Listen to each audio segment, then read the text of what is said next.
नमस्कार। Professor S Narayan Raju YouTube channel में आप सबका मैं स्वागत करता हूँ।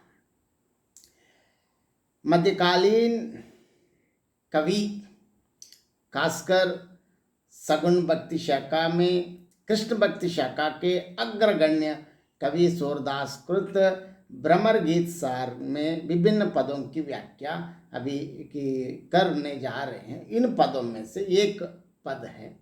यहाँ इस पद में बार बार निर्गुण के बारे में तर्क प्रस्तुत करते हुए उद्धव अलग अलग बात बताने के बाद, क्योंकि अंतिम स्थिति तक आते आते गोपियाँ और ऐसे तर्क प्रस्तुत करते हैं कि अरे भाई, आप बार बार ये प्रश्न पूछ रहे हैं कि क्यों आप सगुण साकार पर ब्रह्मा की बात, मतलब क्यों आप इसको मानते हैं। तो यहाँ गोपियाँ बढ़िया बहुत, क्योंकि सूरदास अत्यंत उनके जो पदों में बहुत मनोवैज्ञानिक ढंग से तर्क प्रस्तुत करते रहते हैं। यहाँ लौकिक प्रेम के साथ, लेकिन वास्तव में लौकिक नहीं तो अलौकिक है। लेकिन किससे क्यों प्रेम करते हैं, किसके प्रति, मतलब यहाँ भगवान कृष्ण के साथ क्यों प्यार करते हैं, क्यों प्रेम करते हैं, तो इसका कोई कारण है। तो वो ऐसे बताते, गोपियाँ बहुत ऐसे तर्क प्रस्तुत करती हैं कि देखिए बहुत बढ़िया मनोरंजन पूर्ण और इसमें बहुत सही सटीक उत्तर भी मिलते हैं।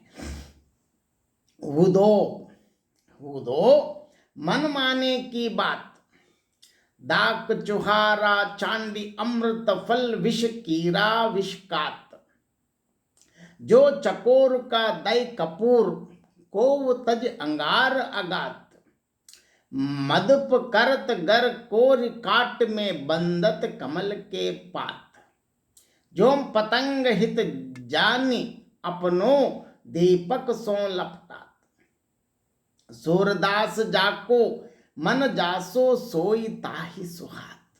यहाँ किसको किस विषय से क्यों प्रसन्न हो जाते हैं, किस पर क्यों अनुरक्त हो जाते हैं, इसके लिए अलग अलग उदाहरण के द्वारा, विभिन्न तर्कों के द्वारा श्री कृष्ण के प्रति उनके मन में जो भक्ति, जो प्रेम, जो आराधना के लिए कारण बताने की कोई जरूरत नहीं। क्यों बताना है भाई, हमारी मर्जी है ये।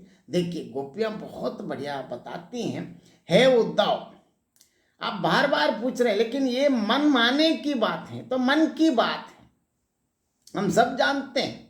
एक ऐसी जो मन की बातें हैं, ये बार बार प्रेम करने का तो कोई कारण कैसे बता सकते हैं, कोई भी नहीं बता सकते। क्यों नहीं चाहते तो बता सकते हैं, लेकिन क्यों प्रेम कर रहे हैं, मतलब इसका कोई कारण, बिल्कुल तर्कयुक्त कारण कोई नहीं बता सकते हैं। यहाँ यह तो मन के झुकाव की बात है, क्यों झुक गए हैं, यह तो हमारे पास तो कोई उत्तर नहीं रहता है।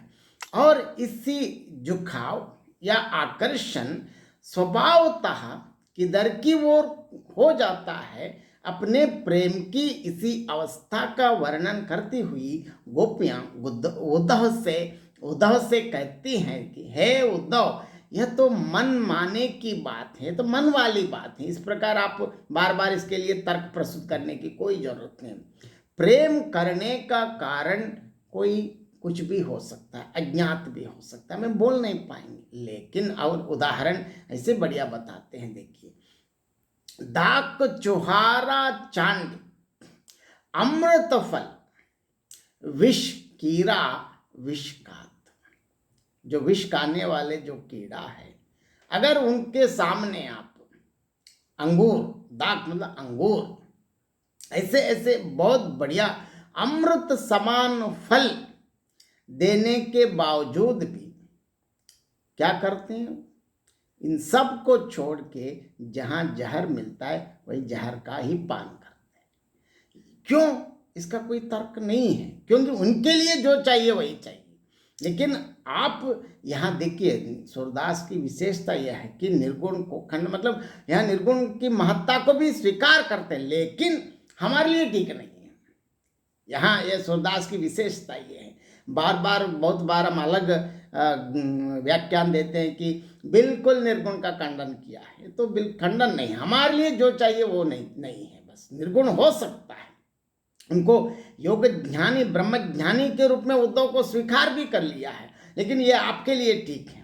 लेकिन वो योग ज्ञान साधना करने के लिए बहुत मन की साधना की आवश्यकता है, वो हमारे पास नहीं। जाओ हमारे लिए बस बिल्कुल भक्त सुलभ, हम जैसे पुकारे वैसे आने वाले भगवान श्री कृष्ण हमारे पास है, तो हम आंख बंद करके घंटों घंटों युगों तक तपस्या करने की क्या आवश्यकता है। हमारे लिए बस ऐसे यूं बुलाए तो यूं आने वाले भगवान कृष्ण हमारे पास है। ये और कहते हैं, यह बढ़िया उदाहरण ये बताते हैं। देखिए यहाँ कहते हैं, जो जहर का कीड़ा दाक और चुहारे जैसे फलों का त्याग देता है और विष को ही खाता है, इसी तरह अगर यदि वो बताते, देखिए, जो चकोर का दई कपूर को तज अंगार अगात कहते हैं। देखिए इसी तरह यदि चकोर को कोई कपूर खिलाना चाहे तो भी कपूर नहीं खाएगा। क्या वह अंगारे को छोड़कर कपूर से पेट भर सकता है?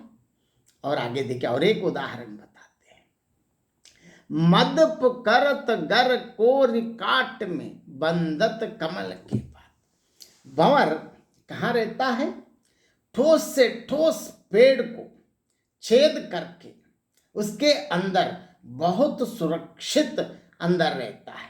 मतलब ठोस से ठोस पेड़ को बिल्कुल छेदने की शक्ति भंवर के पास है।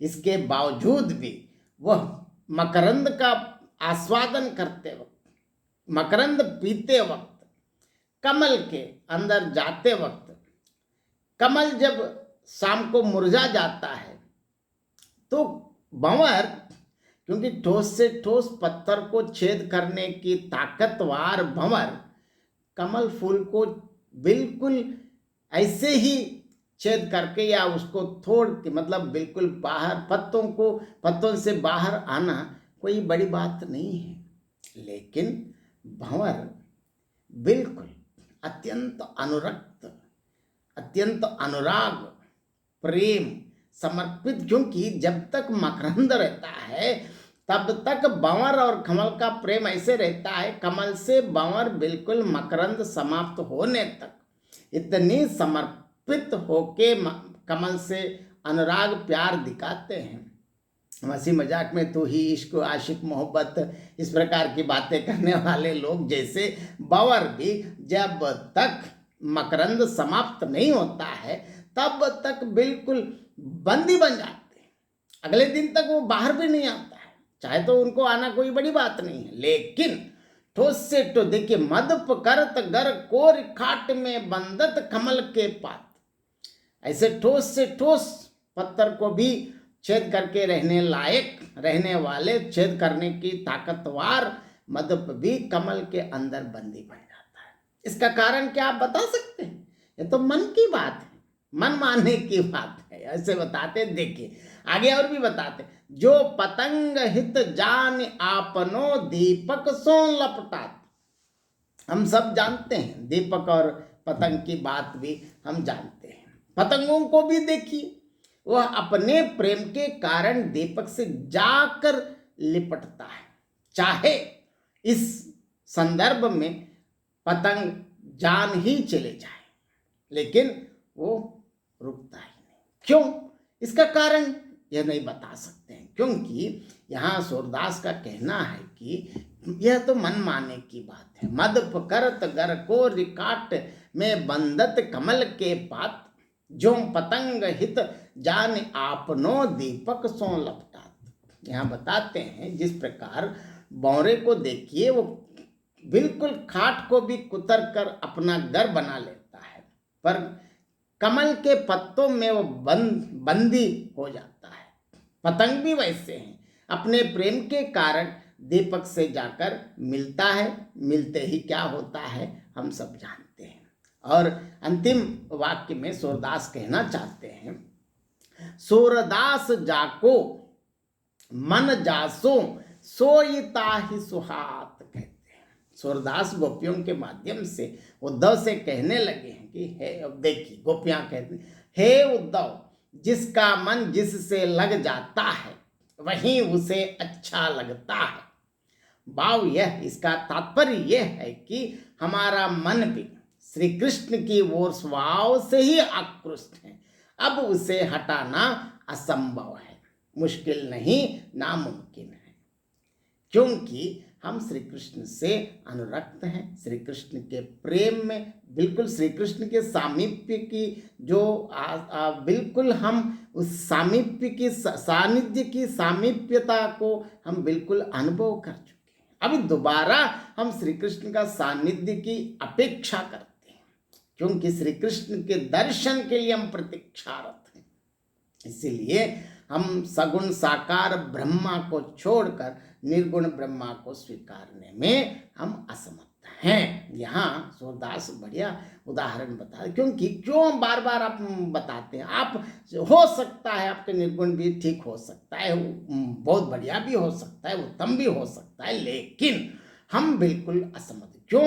हम क्यों सगुण के प्रति आकर्षित हैं, इसका कोई कारण आपको बताने की कोई आवश्यकता नहीं है। जिस प्रकार यहाँ मधुप है, चकोर है, पतंग है, अलग अलग उदाहरणों के माध्यम से गोपियों के द्वारा सूरदास सगुण साकार पर ब्रह्मा की महत्ता को पुनः और एक बार प्रतिष्ठित करने में सफल हुआ है, इसमें कोई दो राय नहीं है।